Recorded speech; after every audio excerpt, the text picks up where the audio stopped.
Hello, good evening everyone, welcome to our channel KGF junction. तो जैसा कि बच्चों आपको आज का टॉपिक दिखिएगा हुआ टेंस। टेंस से बच्चों हमने प्रेजेंट टेंस और पास्ट टेंस ये हमने कंप्लीट कर लिए हैं और आज हमारा होगा फ्यूचर टेंस। तो जैसा कि बच्चों मैंने अपने पहले वीडियो में भी आपको बताया था कि देखिए फ्यूचर क्या है, ये हमारी कल्पना होती है कि हम काम भविष्य में ऐसे करेंगे, लेकिन क्योंकि हिंदी में भविष्यकाल होता है इसलिए स्टार्टिंग पीरियड में सिखाने के लिए इंग्लिश ट्रांसलेशन में हम फ्यूचर के वही चार रूप फ्यूचर इंडेफिनिट, कंटिन्यूअस, परफेक्ट और परफेक्ट कंटिन्यूअस इसका अध्ययन या इसकी स्टडी करते हैं। अगर आपने हमारी इससे पहले की प्रेजेंट और पास्ट की वीडियो नहीं देखी है तो ऊपर दिए गए लिंक पर जाकर आप इस वीडियो को देख सकते हैं। तो चलिए बच्चों अपनी आज की वीडियो स्टार्ट करते हैं।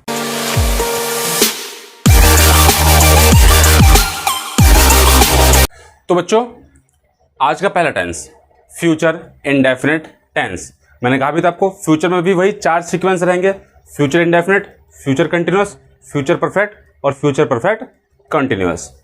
तो सबसे पहले आता है बच्चों फ्यूचर इंडेफिनिट टेंस। तो इसकी पहचान क्या होती है बच्चों, इसमें वर्ब के साथ में गा, गी, गे ये जुड़ा हुआ होता है। जैसे कि हम कपड़े धोएंगे तो देखिए धोने के साथ गे लगा हुआ है, तुम लकड़ी काटोगे तो काटना है गे लगा हुआ है। तो वर्ब में गा, गी या गे जुड़ के ये फ्यूचर इंडेफिनिट की डेफिनेशन देता है। जैसे हम कपड़े धोएंगे, तुम लकड़ी काटोगे, मैं पानी पीऊंगा, तो अपने आप ही सेंटेंस वर्ब में गा, गी, गे जुड़ के ये सेंटेंस बनते हैं। इसे हम कहते हैं बच्चों फ्यूचर इंडेफिनिट टेंस। तो सबसे पहले इसका अफर्मेटिव रूल देखते हैं। रूल क्या होता है बच्चों, सब्जेक्ट प्लस विल या शैल। क्या आता है बच्चों, सब्जेक्ट प्लस विल या शैल प्लस वर्ब की फर्स्ट फॉर्म। इसमें कौन सी फॉर्म आती है बच्चों, वर्ब की फर्स्ट फॉर्म और सबसे एंड में आता है ऑब्जेक्ट। अब यहाँ पे ध्यान रखने की बात यह है कि विल या शैल ये किसके साथ आता है। तो आपको जैसे मैं बताऊं, मैंने आपको सिखाया भी था कि एक होता फर्स्ट पर्सन, एक होता सेकंड पर्सन और एक होता थर्ड पर्सन। तो मैं आपको पहले बता चुका बच्चों कि फर्स्ट पर्सन इसमें कौन कौन से होते हैं, आई और वी।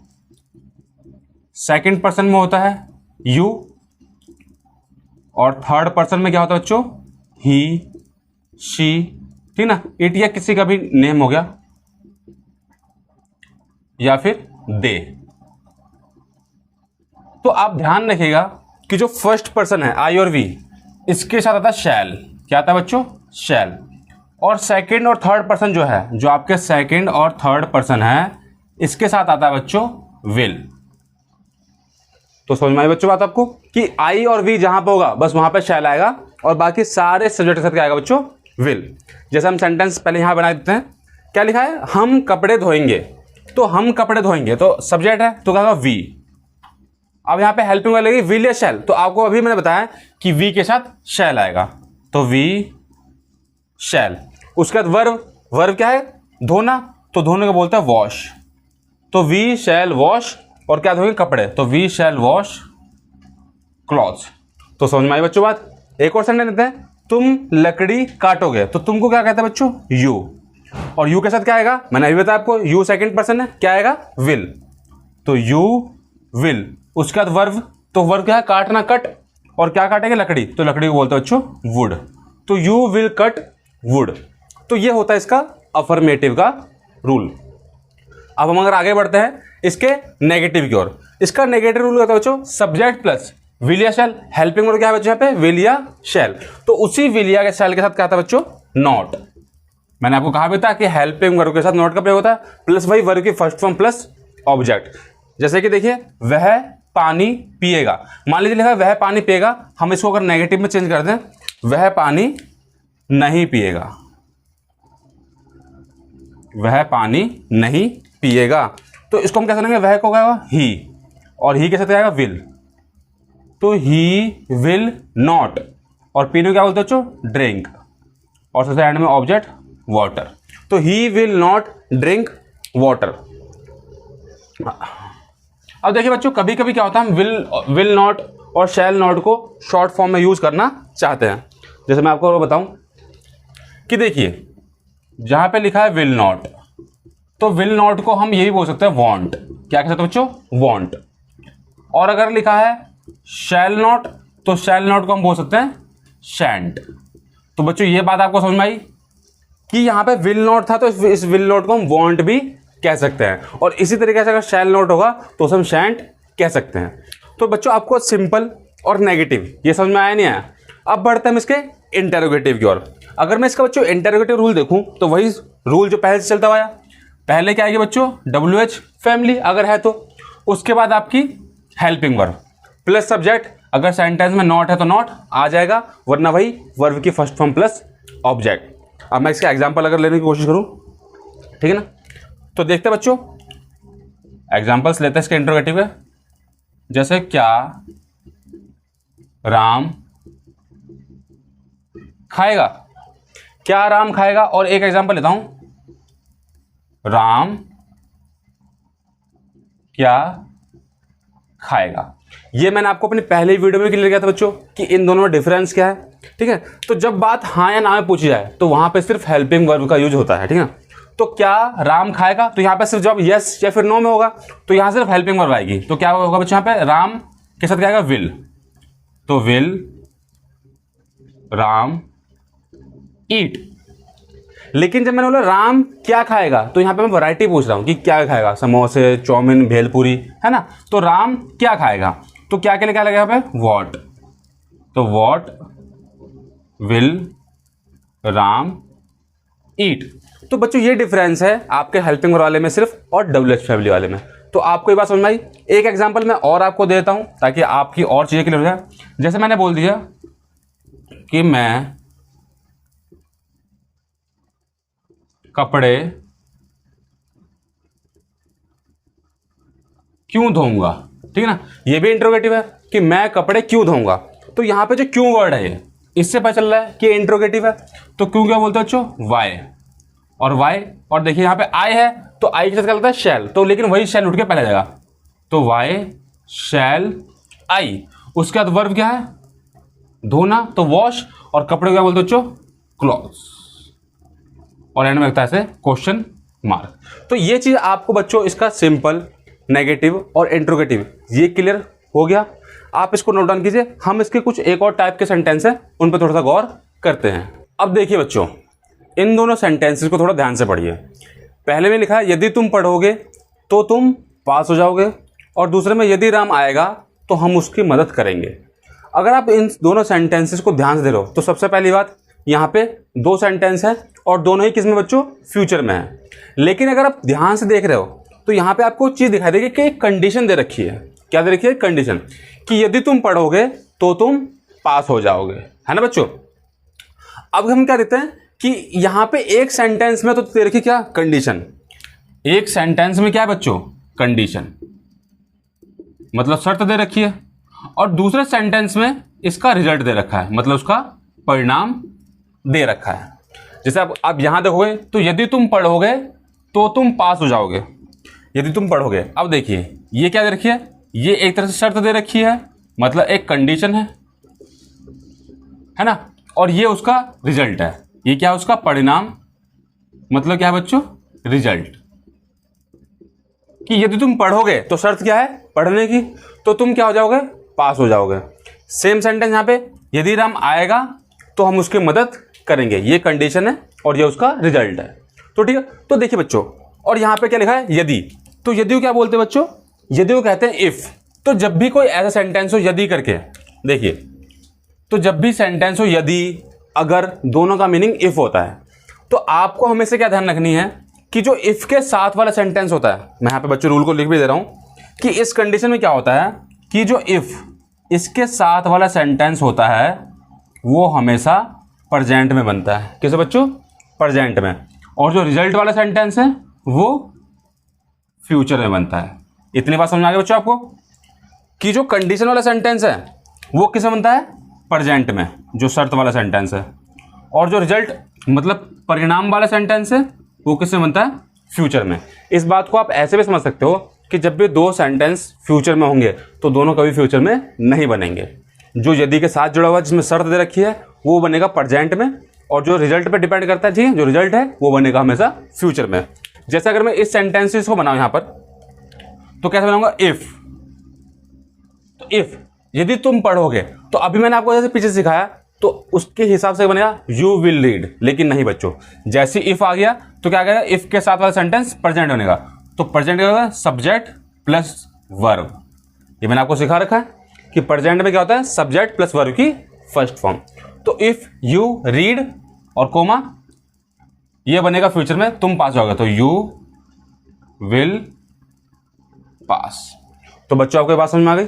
एक और सेंटेंस है, ठीक है, इसे आपने नोट डाउन कर लिया होगा, ठीक है बच्चों। यहां भी देखते हैं। तो जैसे इसने बोला यदि राम आएगा, तो इफ, अब प्रेजेंट बनेगा तो सब्जेक्ट प्लस वर्ब की फर्स्ट फॉर्म, और उसमें एफ लगेगा क्योंकि ये सिंगुलर है। इफ राम कम्स, हम उसकी मदद करेंगे, तो वी शैल हेल्प हिम। तो बच्चों आपको ये बात समझ में आ गई कि जब भी दो सेंटेंस एक साथ फ्यूचर में दिए हो तो उसमें एक कंडीशन होती है और एक उसका रिजल्ट होता है। तो कंडीशन वाला बनेगा प्रेजेंट में और रिजल्ट बनेगा किसमें बच्चों, फ्यूचर में। तो आई होप आपको ये बात समझ में आ गई हो। अब हम बढ़ेंगे अपने अगले सेंटेंस अगले टेंस की ओर, फ्यूचर कंटिन्यूअस टेंस। तो बच्चों हमारा आज का दूसरा टेंस फ्यूचर कॉन्टिन्यूअस टेंस। देखिए बच्चों, जो फ्यूचर कंटिन्यू का मतलब आपको पहले बताया कि जो काम हो रहा है या हो रहा था। तो फ्यूचर कंटिन्यूअस टेंस ये हमें बताता है कि फ्यूचर में किसी एक खास वक्त पर काम होता रहेगा, ठीक है बच्चों, कि फ्यूचर में किसी एक खास वक्त पर काम होता रहेगा। तो वहीं से इसकी पहचान बन जाती है बच्चों कि जिन वाक्यों के अंत में रहा होगा, रही होगी, रहे होंगे, ये वर्ड तो होते ही होते हैं, साथ में कभी कभी ये भी मिल सकता है आपको, ता रहेगा, ती रहेगी और ते रहेंगे, इस टाइप के वर्ड। जैसे हम एग्जांपल से देते हैं, जैसे राम खाना खा रहा होगा। तो देखिए जो रहा होगा है ये इसकी पहचान को शो कर रहा है। इस सेंटेंस को मैं ऐसे बोल सकता हूं कि राम खाना खाता रहेगा, ठीक है। वे क्रिकेट खेलते रहेंगे या वे क्रिकेट खेल रहे होंगे, दोनों का मतलब एक ही है। हम किताब नहीं पढ़ रहे होंगे या हम किताब नहीं पढ़ते रहेंगे। तो इन दोनों में से कुछ भी वर्ड वहां पर हो सकते हैं। तो बच्चों रहा होगा, रही होगी, आपको समझ में आ गया होगा। अब बढ़ते हैं इसके रूल की ओर। तो इसका रूल क्या होता है बच्चों, सबसे पहले अफर्मेटिव का सब्जेक्ट प्लस विल या शैल। ये तो हेल्पिंग वर्ब भाई, क्योंकि फ्यूचर की जब भी बात होगी वहां पे विल या शैल आपका आएगा ही आएगा। लेकिन यहां पे एक और वर्ड जुड़ जाता है बी। क्या जुड़ता है बच्चों, बी। विल या शैल के बाद बी का प्रयोग होता है। और आपको पता है कि कंटिन्यूअस टेंस है तो हमेशा वर्ब की आईएनजी फॉर्म लगेगी। बच्चों इस वर्ब की आईएनजी फॉर्म को हम वर्ब की फोर्थ फॉर्म भी कहते हैं, ठीक है बच्चों। तो वर्ब की आईएनजी फॉर्म को वर्ब की फोर्थ फॉर्म भी कहते हैं। तो रूल क्या होता है, सब्जेक्ट प्लस विल या shall plus be plus verb की आईएनजी फॉर्म और सबसे एंड में आता है ऑब्जेक्ट। एग्जांपल बना के चेक करते हैं फटाफट। जैसे कि राम खाना खा रहा होगा, तो राम खाना खा रहा होगा, तो राम किसका आएगा बच्चों, विल। उसके बाद क्या है, वर्ब की आईएनजी फॉर्म, आप यहां पे क्या आएगा, बी। तो राम विल बी, ठीक है बच्चों, राम विल बी। और खाने का बोलता है ईट, लेकिन क्या हो जाएगा, eating. Ram will be eating, क्या खा रहा है, खाना। तो Ram will be eating food. समझो बच्चों। एक और सेंटेंस है कि वे क्रिकेट खेलते रहेंगे, तो वे क्या कहते हैं, दे। तो दे विल बी। ध्यान रखिएगा जब भी continuous will be shall be, आप उसको मुंह से बार बार बोलिए, प्रैक्टिस कीजिए। तो they will be playing cricket, तो they will be playing cricket. समझो बच्चों। आगे हम, ठीक है। अब देखिए ये था अफर्मेटिव के सेंटेंस, ठीक है। अब बढ़ते इसके नेगेटिव की ओर। बच्चों आपको मैं पहले सिखा चुका हूं कि हेल्पिंग वर्ब चाहे 2 जोड़ लो चाहे 3 जोड़ लो, जो सबसे पहली होती है वही सबसे मेन हेल्पिंग वर्ब होती है। तो देखिए जैसे कि यहाँ पे विल बी शैल बी ऐसे आ रहा है, तो जब इसका नेगेटिव बनेगा तो विल या शैल ही मेन वर्ब हेल्पिंग वर्ब है। तो विल या शैल के बाद नॉट और उसके बाद बी आएगा। समझो बच्चों, इस बात को ध्यान रखिएगा, ठीक है। तो पहले विल या शैल, उसके बाद नॉट बी। इसको बोल के प्रैक्टिस है, will not be shell not B, और फिर वही वर्ब की आईएनजी फॉर्म और उसमें आता है ऑब्जेक्ट। जैसे हम किताब नहीं पढ़ रहे होंगे, तो हमको क्या कहते हैं बच्चों, वी। तो वी के साथ क्या आता है, शैल। तो वी शैल नॉट बी। इसको आप 2 दिन मुंह से प्रैक्टिस कीजिए, आपको खुद समझ आएगा। तो वी शैल नॉट बी, और पढ़ने को क्या बोलते हैं, रीड। तो we shall not be reading, और क्या नहीं पढ़ रहे, बुक्स। तो we shall not be reading book या फिर बुक्स, ठीक है बच्चों। तो इसका अफर्मेटिव और नेगेटिव ये आपको अच्छे तरीके से समझ में आ गया होगा। अब बढ़ते इसके इंटेरोगेटिव की ओर। जो बच्चों इसका इंटेरोगेटिव रूल मैंने पहले समझाया था कि अगर डब्ल्यूएच फैमिली है तो स्टार्टिंग डब्ल्यूएच फैमिली, वरना भाई सब्जेक्ट से पहले क्या आते हैं बच्चों, हेल्पिंग वर्ब, और हेल्पिंग वर्ब क्या है, सिर्फ मेन, विल या शैल।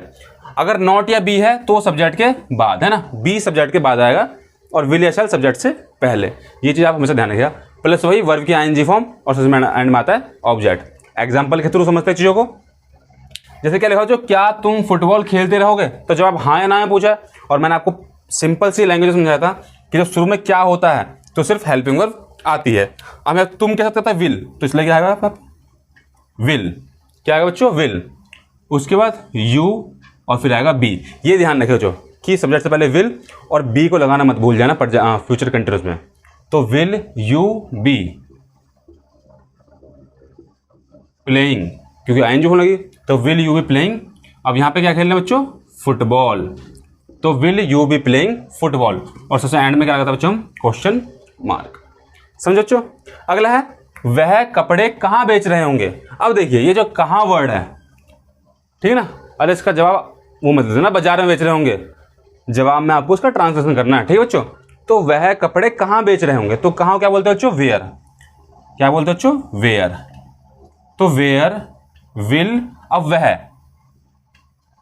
या वह कपड़े कहाँ बेच रहा होगा चाहे रहे होंगे, ठीक है, तो वेयर विल ही, क्या होगा बच्चों, वेयर विल ही को थोड़ा सही से लिखते हैं, वेयर विल ही बी, और बेचने क्या बोलते हो बच्चों, सेल, सेलिंग, ठीक है ना। तो where will he be selling